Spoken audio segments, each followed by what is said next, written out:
City India news Telugu.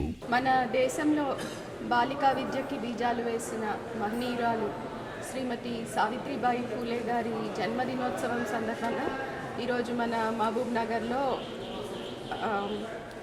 ఉత్తమ ఉపాధ్యాయునులకి పురస్కారాలు అందజేయడం జరిగింది.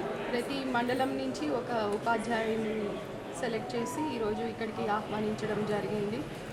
సావిత్రిబాయి ఫూలే గారి కృషి వల్లనే ఈరోజు మన దేశంలో మహిళల విద్య ఇంత పురోగమించడం అనేది మనం చూస్తున్నాము. మన జిల్లాకి సంబంధించి చూస్తే మన ప్రభుత్వ స్కూళ్ళలో బాలికల శాతం 58% ఉంది.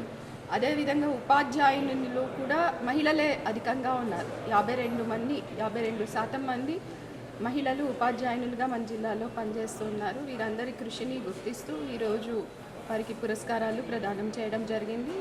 ఈ స్ఫూర్తితో మన జిల్లాలో మహిళలు ఇంకా ముందుకి పురోగమించాలని చెప్పి ఆశిస్తున్నాను.